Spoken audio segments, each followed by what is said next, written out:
world. Welcome back to another episode of the story behind the CEO. Thank y'all for tuning in today. Y'all, we got a treat for y'all today. It's almost Thanksgiving time, so you know we got the chef in the building who's gonna give us some tips. If you don't know how to cook, you might learn how to cook today. If you don't know what to get, he got a way for you to get it. So I want to say I appreciate my childhood friend for coming on and giving game to y'all today. He is one of the best chefs that I know. Let me tell you something, y'all.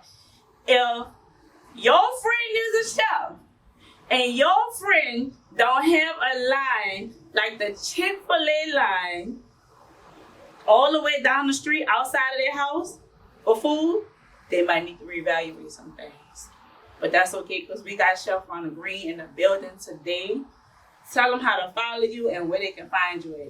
You can find me at Chef Ronald Green on Instagram. You can find me at Chef Ronald Green on TikTok and on Facebook, Ronald Green.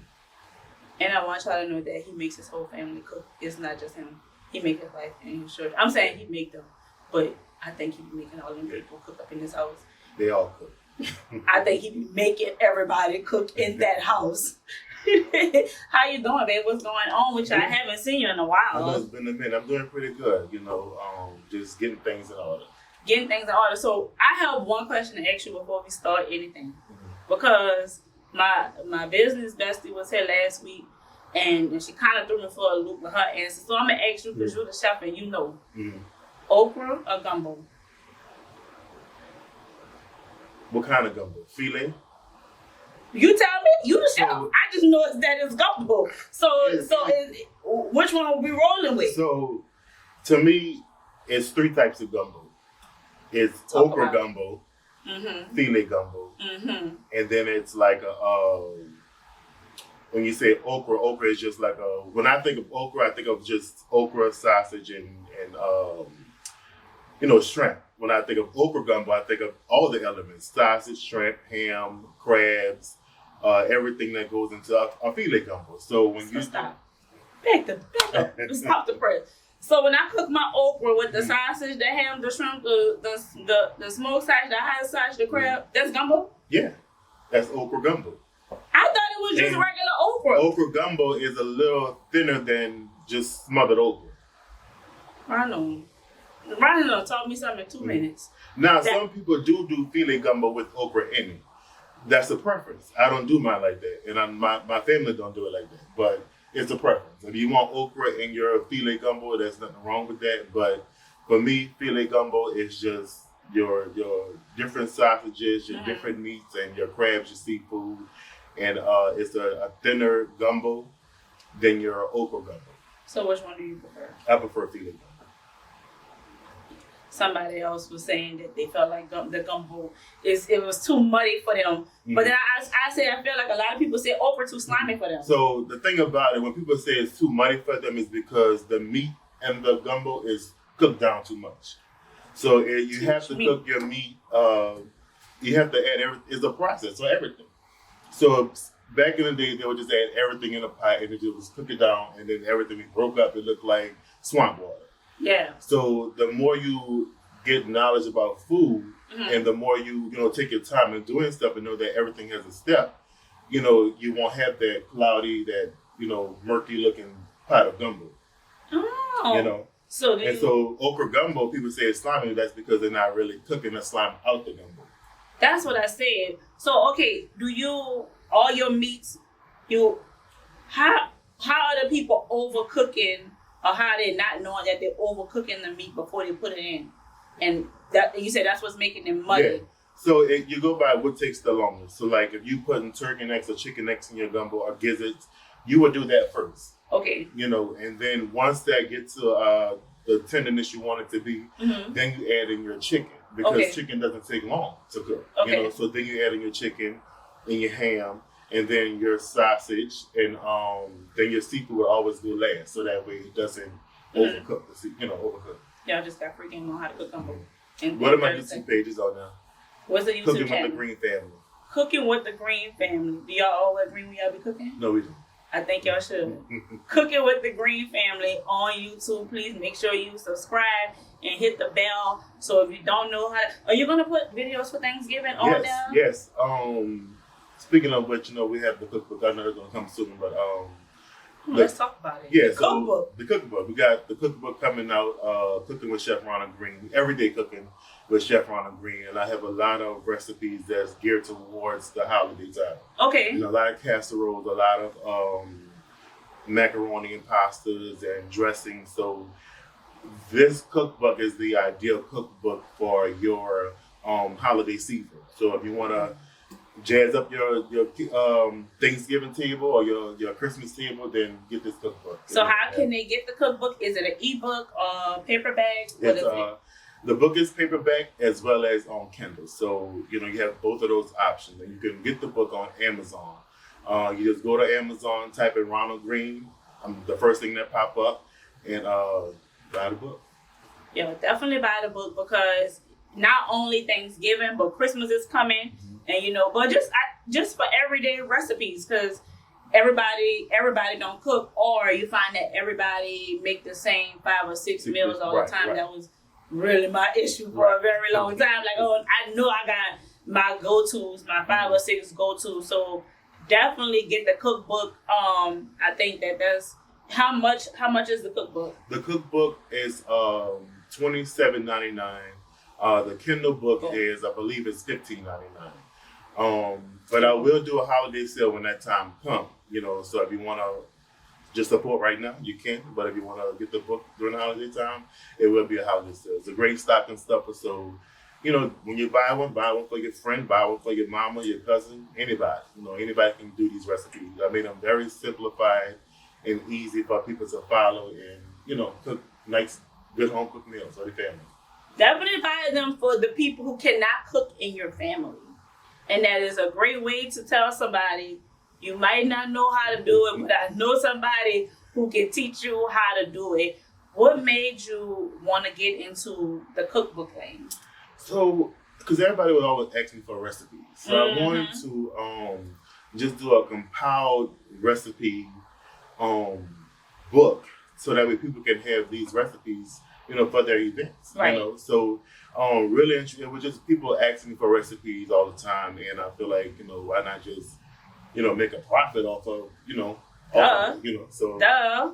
Genius. You gonna make one for bacon too? Yes, that's the one I want. I'm gonna give y'all an inside scoop. The next book is gonna be all about desserts. So I didn't even know that. Swear I didn't know that. But you heard it here first. Woo! Y'all. Exclusive. That's why I can't get rid of all of this right here because I like the desserts. I think that's gonna be definitely a big hit. Yeah. But what made you? What was your earliest memory of cooking? What made you know that that's what you wanted to do? That was a lane you were gonna get into. My earliest memory of cooking was about maybe 6, 7, between 6 and 10. Just watching my grandmother and my aunt cook, and I always did love food. So when I would see them do, create dishes, it was like, oh, this tastes good. I want to learn how to do this, So that's when I really got into it. And then the Food Network came around that time. So, you can see people on TV cooking. So, and that is how the first person I saw cooking was Martha Stewart, and she was making some pastry. So I wanted to make that pastry. It was a pie. It was a pie dough, and she was making a fig tart actually. And so I was like, I'm gonna make that. I ain't got no figs. I know figs was at the time, but I had some strawberries. So let me just play around and see what I could do with this. And I didn't have a rolling pin, y'all. I used a Pam spray bottle. Had to be innovative. So I used a Pam spray bottle, and just my crust was about this thick, about 3 inches thick.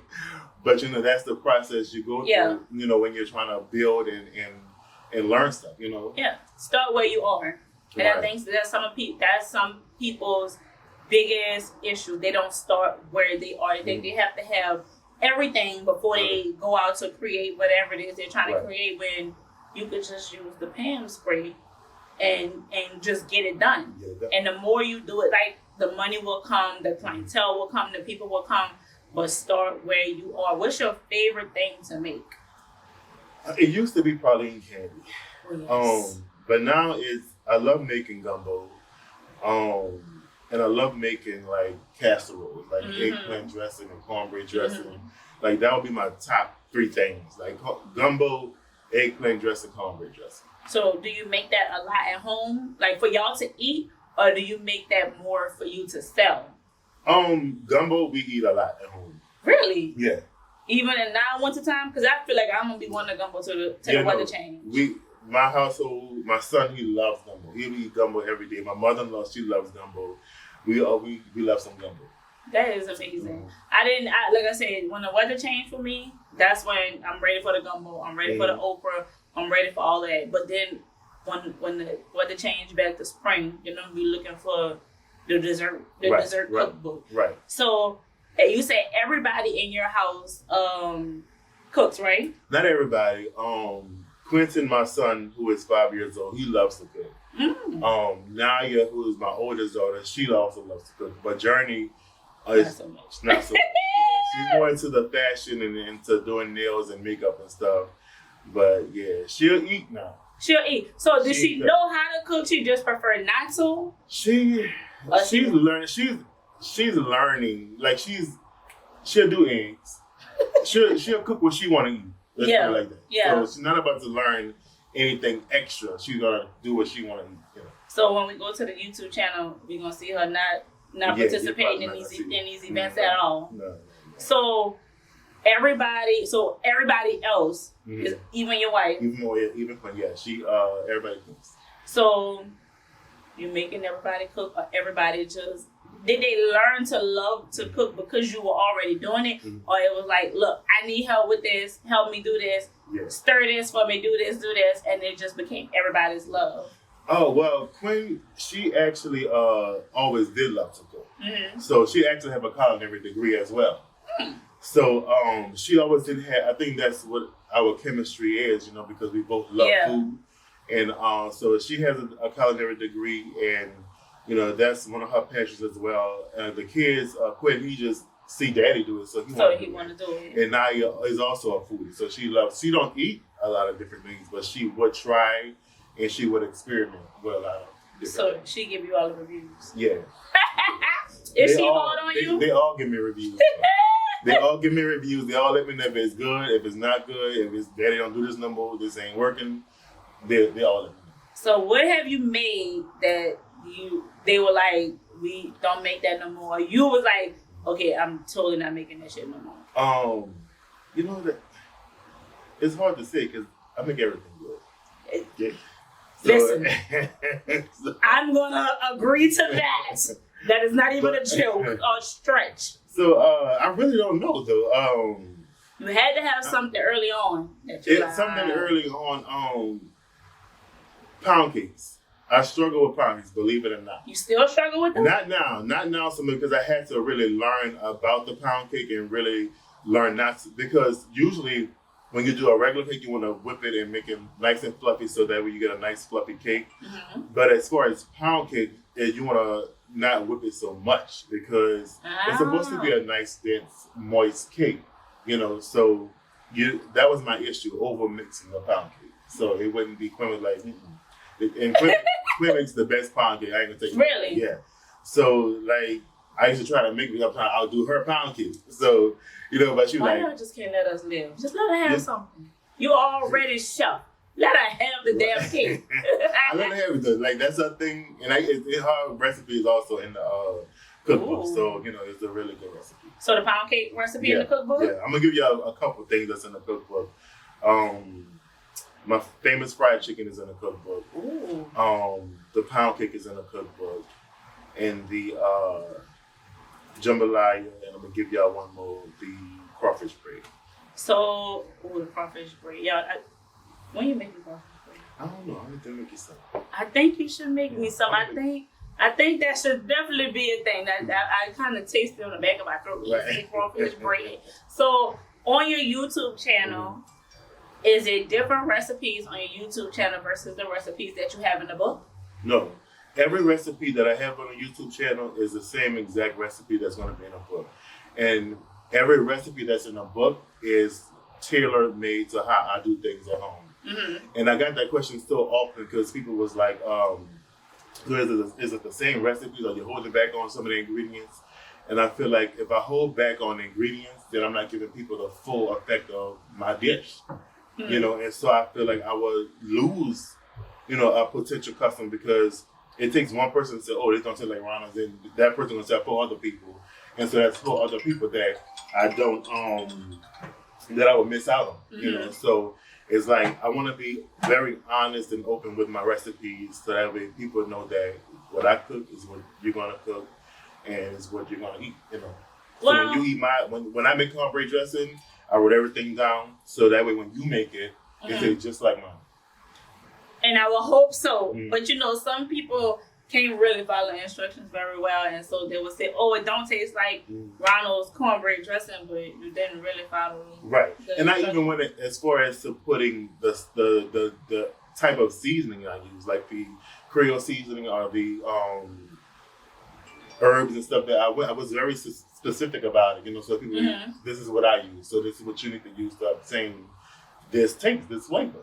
What's 2 seasonings your main 2 seasonings that you use for just about everything? I love Zataran's Creole seasoning, which, by the way, I'm working on my own Creole seasoning. And I love this seasoning called Body of Complete Seasoning. It just gives things a heightened flavor. You know, it intensifies the flavor of your dish, especially vegetables. It's really good on vegetables. So, and it's not too salty. So it has flavor, but not as much salt. Okay. Mo, come get your phone, please. It's keep dinging. It keep dinging. Yeah, just mute it or whatever. Disrespectful. So disrespectful. So, is it spicy? No, it's not spicy. The season that you have coming out, is it going to be spicy or are you going to have 2. different? I'm going to do a spicy. I'm going to do original. I definitely want the spicy. I don't feel like, well, I can't eat my food without the spiciness, but I definitely love the spiciness. Yeah. So when are we looking to do that? That's going to come, I'm pushing for December. Pushing for December. If not, then we can expect to see it in 2022? Yes, absolutely, definitely. 2022, I'm throwing out Tony Satchery's and I'm going with the chef here. So you're going to have both of the books, the food book, the dessert book, and the seasoning. Do you think you're gonna stop there, or are we gonna? No, absolutely. Or we're gonna keep going? I'm gonna keep going. You have to keep going. You have to keep elevating in life. Period. You know. So I mean, why stop at just 1 or 2 things when there's a world of opportunities for you to do things? Baby, listen, you ain't saying nothing but a word. Yeah, you know. You ain't saying nothing but a word. So I want to know. You are at the level. I feel like you're at the level where you have a Chick-fil-A line outside of your house for food. So what the hell did you have to overcome to get to that? What was some moments that made you say, I can probably just give this shit up right about now because I can't deal? Yeah. And I'm gonna say that I don't feel like I'm at that level yet. And I feel like I'm still overcoming some things. Chick-fil-A line. But I had to learn to stop trying to please everybody. You know, because you can't please everybody. Everyone has different palates and different tastes, and it's like, you know, you can only do so much without ruining the integrity of your product. You know? Yeah. So absolutely. So that was one of my biggest things I had to do because it was like I'm trying to please everybody, or you know, if they don't like it, then what can I do to make it better? And that's what you want to do to a certain degree. You don't want to lose who you are doing that. Correct. You know. So I haven't met a person yet that does not like something that you have. So I can't imagine you feeling like you can't please everybody when you got a Chick-fil-A line outside of your house. Y'all go to his Instagram. Is it still on Instagram? Still on Instagram. Go to his Instagram page and you're going to see exactly what the hell I'm talking about with the people lined up. What were you serving that day? That day we had baked potatoes and fried fish. Something as simple as baked potatoes with fried fish. So you put like extra cheddar cheese on that motherfucker or something? Like, what was it? Like, what the hell? It's the secret sauce, y'all. I mean, you know. So are you coming out with the sauce too? I might. I think you should definitely come Depending out. on how well this book does, then No, you know, we're not depending on this. This motherfucker about to skyrocket, so let's not even depend on. So are you accepting pre-orders for the book or? Yeah, so I did pre-orders already. And, Okay. So the pre-order link is now off. Okay, so you just gotta buy it. It's dropped. okay. They have $26. It's not gonna kill you. To $26, that's about the amount that you spend on food for the whole entire week. Surely you can invest that to learn how to cook better. Right. So I wanna ask you this. So do you not go to restaurants at this point? Are you the restaurant now? Well, are you one of those people you go to the restaurant but you like, oh, they could have made this like this. They using this. They could have put this in this. Unfortunately, I am that person. Because we still go to restaurants and it's like, and Quinn, my wife always tell me, babe, you gotta stop it. Like you gotta open your mind up to other people the way they do things. But it's like my expectations are very high, especially for people who say, "Oh, this place was so good," or this was so good. You gotta go try it by them, and I get that, and I'm like, it's overrated. It's just overrated. They don't know what good food is. That's the problem. Yeah, I mean, and I've supported other people, and it just wasn't what I thought it was gonna be. You can't go to the people establishment. So do you send stuff back? No, I don't. I don't send anything back, and I even leave a tip. But I would even try to second it, maybe even third time, because everybody have off days. So if it was an off day, I'm gonna give you a second chance. Now, after that, I don't know. All right. So at this point, you feel like ain't nobody really touching you. I mean, there are some great chefs out there, but I've been doing this for so long, to be honest with you. So I feel like I need somebody who's going to like, okay, their food is really good, So I mean, I haven't had that quite just yet. Mm-hmm. But I've had some good food. I mean, I really have had some good food, but I've also had some of the most popular people's food, and I wasn't pleased at all. We're not going to talk about that. We're not going to talk about that popular people's food because somebody like it because somebody like it. Somebody like it, and they selling out, and they making damn good money off of it, but we ain't going to talk about that. So what's one thing for somebody who wants to break into your lane and do what you're doing, what's one piece of advice or maybe two things that you would tell them that somebody did not tell you, something you probably had to learn on your own, but it was such a big help to your business? One, definitely stay true to your passion. Yeah.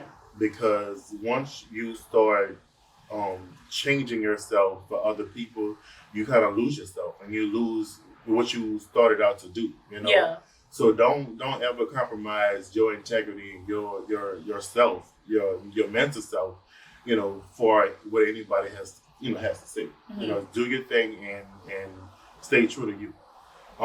Another thing is don't be afraid to charge your family and friends. It is what it is. We want to give discounts and we want to look for that support from them, but at the end of the day, Billy down the street gonna be your number one supporter.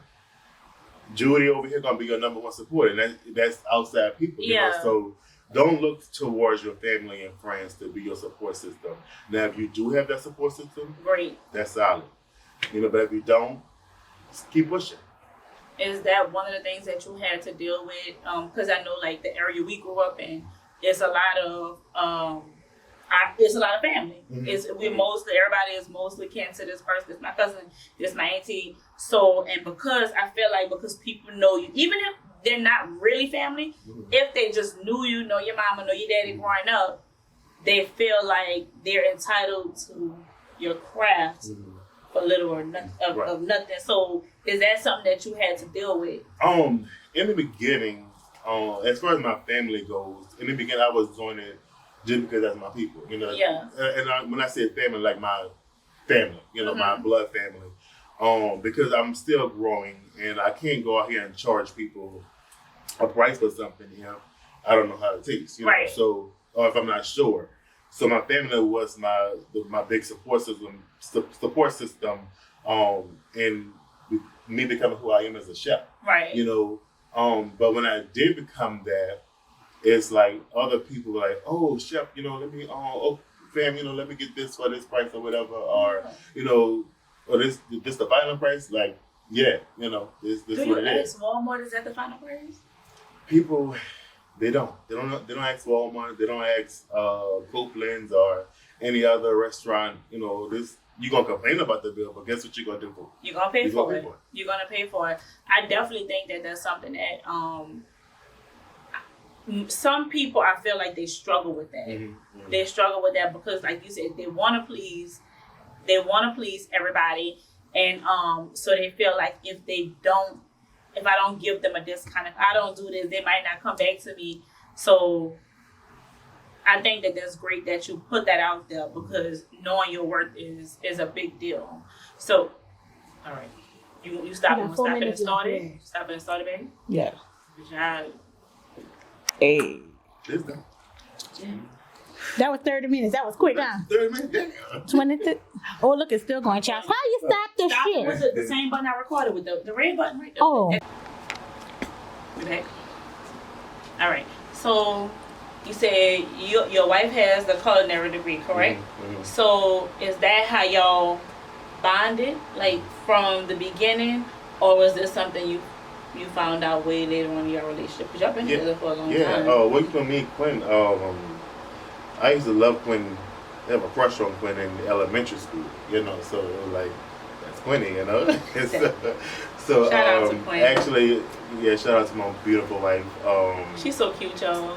She's so cute. You and know, she be working out. Yeah, she working out. I'm trying to get that with her, you know. But we reconnected after the hurricane. After Katrina, we reconnected, and we were just friends, you know, just everyday talking, and you know, really just getting to know each other. And you know, during that short period of time, it was like that. And you know, I just told her this the other day. Before you know, I even started back talking, so I was praying, and I asked God, I said, I'm ready for my wife, and I'm ready for my family, and I'm ready for everything that you have for me. And go ahead on. Then Amen. You know, God put that in place, you know. Y'all want the Sierra and Russell prayer. I want the Chef and Quinn prayer. That's all I'm saying. You know, but you know, just the food came. Actually, I'm gonna tell y'all the story. She gonna kill me if I tell y'all this, but I'm gonna tell y'all this. We was on the phone, and she was just chewing. I'm like, what you eating? She said, I'm not telling you that. I said, why not? She said, you gonna laugh at me. I said, you can tell I probably eat it too. She was eating gizzards, y'all. So she was eating fried gizzards. I said, nah, I don't eat that. I don't do that. Where'd she get that from? Gizzards. You know, her dad like fried gizzards, so you know, daddy's girl, she gonna do what her dad do. So. Wow. And so is that like that was your first? Yeah, first conversation about food, and then the more we talked, we realized that you know, we pretty much like the same thing, you know, and so when we got married and you know, we started living together, we just cooked, you know, and that was like one of the major things that you know tied us together was the food, was cooking, and just the fact that we both are family oriented people. Very, very much so. Yeah. So, do you ever stop being a student? Never stop being a student in whatever you do. If you are a photographer, if you are a makeup artist, time is always changing. Everything is always evolving, and you want to evolve with that time. You know, so I never stop being a student, and I never stop wanting to learn, because that's how you become better, and that's how you stay relevant. Because, absolutely. You know, the time of, like these younger chefs I see, they're doing so many different things that from what I do, you know, so I'm learning from them as well. You're old school chef now. I'm old school. You own now. I'm now. Yeah, you own now. We used to have own, but you own. Right. What was the thing exactly that you went to New York for a couple of years back? What were you learning when you went to New York? So I won the John Desch scholarship, and I won a scholarship for pastry arts. I was always into food, so I feel like I knew food, you know, so I knew how to cook, and I knew how to do those things. So pastry was one of the things that I struggled with. So I feel like, well, if I win the scholarship, I could learn that. And so that's what I did. I went to New York, got the culinary degree for pastry arts, and learned so much. And now when you see those cinnamon rolls, or you see me do homemade hamburger buns, that's all my knowledge from school. So how did you win the scholarship, or where did that come from? Like, so I was listening to Q93, and Wild Wayne was like, when does Chef Smooth scholarship? And I heard that a year and a half before I won. And I was like, man, I wish I could do that. But at the time, Quinn had just had Journey not too long ago. She didn't just have Journey, but our kids were younger. And okay. So when I think it was like maybe 4 and 5, I want to say. Okay. So it's like you can't just leave your family at that young age, What did you have to do to win this scholarship, though? So what was that? I had to write an essay. I had to raise $700, and I had to memorize a recipe they gave me. I didn't have to cook anything. I just had to memorize the recipe. Down to the measurements. Jeez Louise. So when you want something really bad in life, you're gonna do whatever it takes to do it, But once Quinn told me, she said, "Babe, you should go for it," and I was like, "Okay, cool, I'm gonna go for it." So I applied, and I got the call back, and did the interview. Got a second call back, and they gave me the things to memorize and stuff. I did that, and I was doing security at the time, and they called me, and it was like, "Oh, can you come down for one more interview?" I'm like, "Okay, cool." So I told my boss, I said, "Oh, I got an emergency at home. I got to go." Yeah. Because I didn't want to tell them that, "Oh, you got this going on." Yeah. So damn, it was not like, the I got this emergency. I think somebody just broke my window at home. I said some type of lie. I don't even know what it was. But I said, "Oh yeah, go ahead, Daryl. Hey, Daryl." So, so I went down there. Was on St. Charles, and I walked in, me and the other young lady. We were both there at the same time, and I was like, "Oh, you got another interview?" She said, "Yeah." Okay. But at the time, I didn't realize that she had applied for the culinary program. Okay. And I applied for the pastry program, and she was like, "Yes." I said, "What you doing?" She said, "I'm doing a culinary." I said, "Oh, okay." She said, "What you doing?" I said, "I'm doing pastry." I'm like, that's when it dawned on me, like, "Oh shit, we might be the finalists or something," So we got one more interview to do, so we might be the one of the two that's gonna be finals or whatever. So when we went to the back, they had the media there, like the news crew, everybody was there. They had balloons and champagne, and it was like, you guys won, and it was very exciting. How many people were you up against with the scholarship for the essay part? Oh, I believe it was, I want to say 100 people. Okay, so you get past that part, and then you go to the recipe part where you have to memorize the recipe, or is that all in one? It was all in. So you did the essay part, and then you did like several interviews, and then the recipe part didn't come down until like it was like the final 5 people. So as you're doing, after you do the essay part and you're doing the several interviews, are they knocking people out based on your interview? So I guess what kind of questions were they asking you in this interview to determine if you're going to go to the next level? They would ask you, the basic, but like why you want to win this scholarship, or what's your goals, and if you win this scholarship, what are you planning on doing, and just questions like that. So I think I was very passionate in my answers, so I believe that's what got me. And so how long was the grand prize was you going to what is it actually called where you went? I went to the International Culinary Center of New York, and the grand prize was full scholarship, room and board. How long was that? It was a year. Yeah, so 1 year I was in New York, and room and board, full scholarship. 1 year away from your family. Yeah. The hardest. Had, 2 kids at the time? Yeah. 2 small kids. 2 small kids. So how the hell did that take a toll on your marriage, your relationship with your girls? Because I know they love their daddy. Yeah. So how? The girls, Naya was okay because Naya was only a year older. But Journey, it was rough on her. She. Her daddy go. Yeah. So I was actually just talking to Quinn about this. Like Journey really took it the hardest because she was like, such a close, daddy's girl, and that she's the baby and she's used to being spoiled, and she just, so she would like act out. She wouldn't act out at school, but she would act out at home. At home. And for me and Quentin, like it just was we just have to communicate and try to parent from two different places and try to, love from two different places. Yeah. So the first chance she had to come up to New York, she came. Did she come? Everybody came. She came. She Okay. came by herself, and then I went home for the holidays and Christmas, because that was the biggest holiday. Mm-hmm. And so once I went home for Christmas, after that it was just trying to get the time done. So if you had the opportunity to do it again, would you do it again? Yeah, absolutely. I would do it again because it taught me a lot. I've gained a lot from that experience. So I definitely would do it again, and it's elevating my life and my family's life. Yeah. To say that I have this degree and I have this knowledge, I can walk into any job interview if I choose to and be like, this is what I have to offer. Or you can charge whatever you want for your own cookbook because you got the credentials behind you to back yourself. Man, want nobody job, nothing else. Right. That's really, that had to be a dope experience. So being from Louisiana and living in New York for a whole year, which means you got to experience all the seasons. Mm-hmm. How the hell did you deal with that cold? Because it don't even get cold compared to that.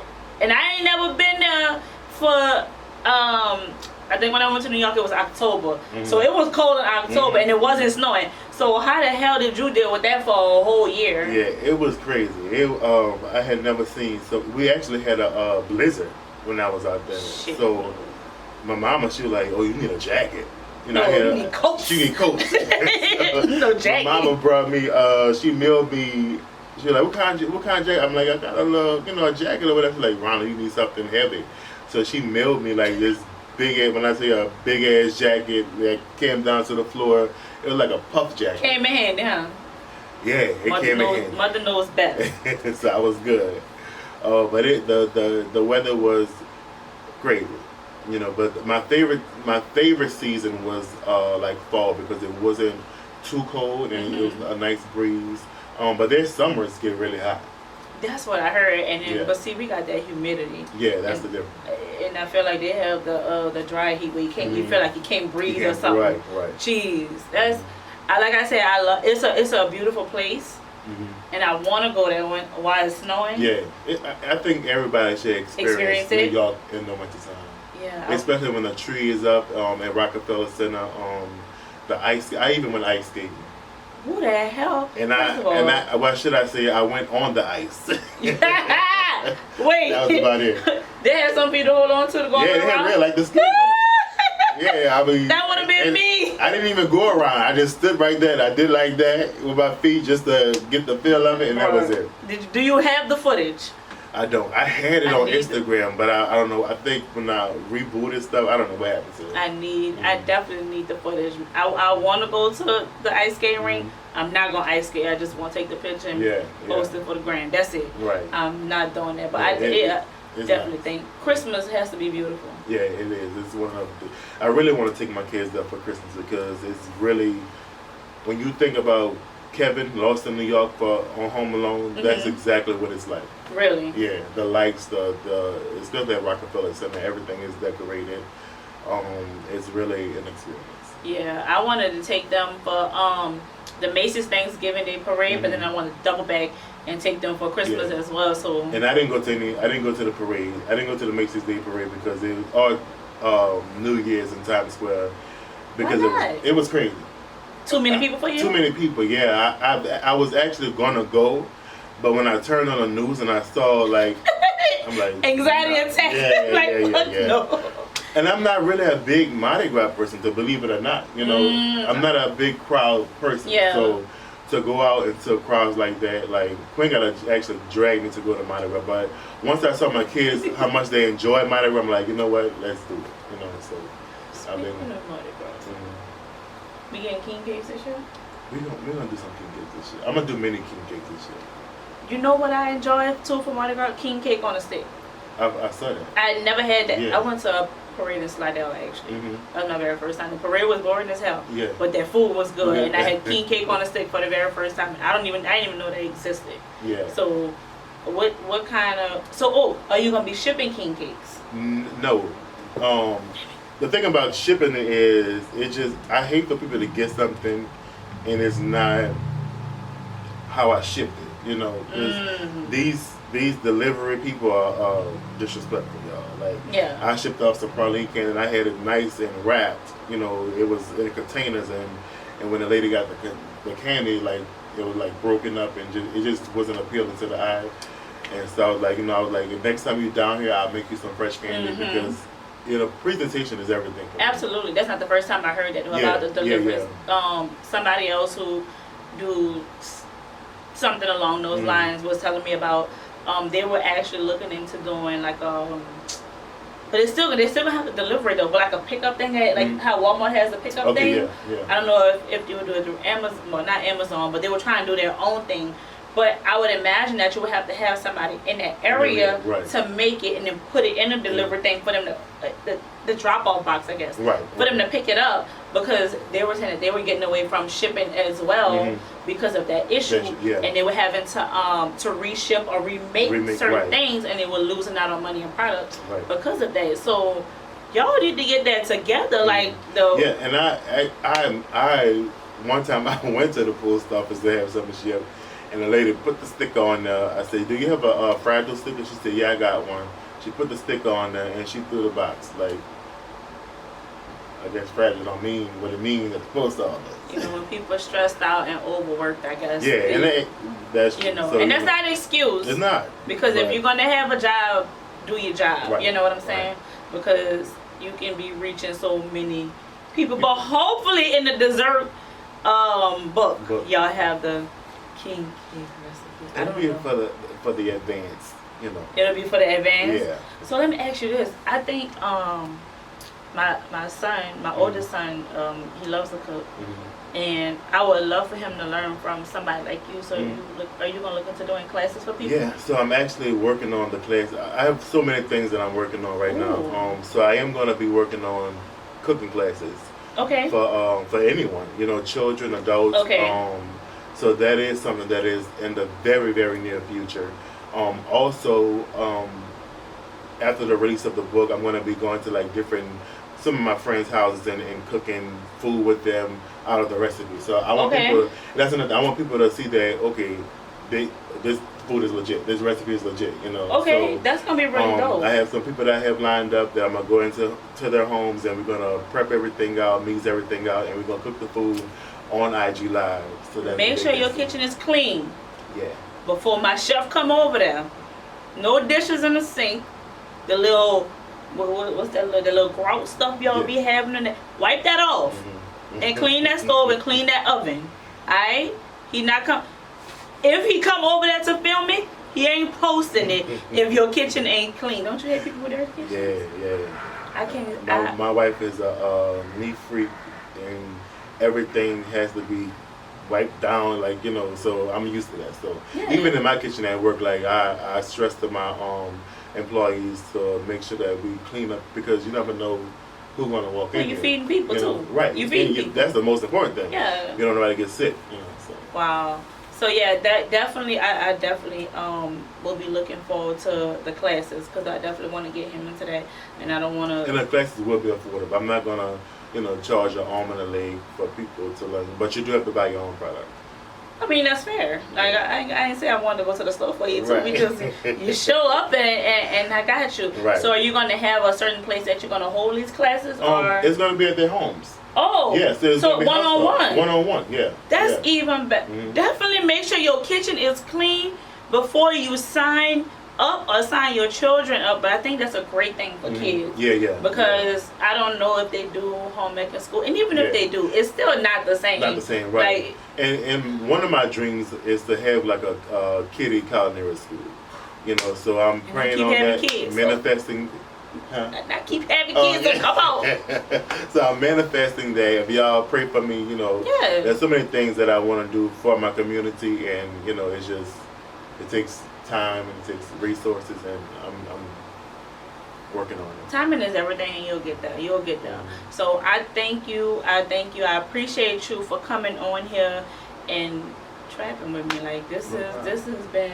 Yeah, I've been knowing Shadi for a long time. My whole life, whole life, kindergarten. Yeah, kindergarten. Like, not pre-K, but probably kindergarten. Yeah, maybe first, second. Who you had for kindergarten? You went to Miss Marvin, Paul. right? Yeah. Oh. No, I had Miss Recur for kindergarten. Kindergarten. I had. You don't even remember? Yeah, I'm old, y'all. I'm getting old. I was about to say Miss Parker. Miss Savoy I had for kindergarten. That lady was mean. That lady was very mean. Yeah, she she liked was me. mean. You know, I was a good kid. Remember we had that little circle in the middle of the kindergarten, That was on like it, 5 kindergarten classes, and we had that little circle right there. Me and Nick used to sneak out of class to go watch. They had like a little TV up there, and they used to be looking for us. We used to be up in there watching TV. Shout out to Nick, Mr. Flap, yeah, Mr. Flap. So I thank you so much for coming.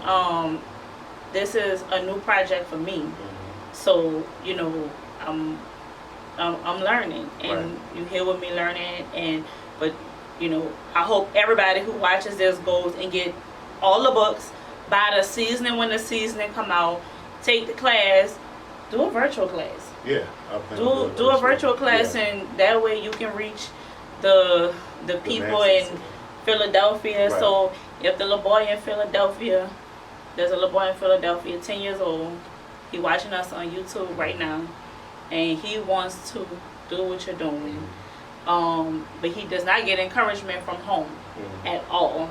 You know, sometimes we don't get that encouragement in our household. It takes for you to step outside of that. Right.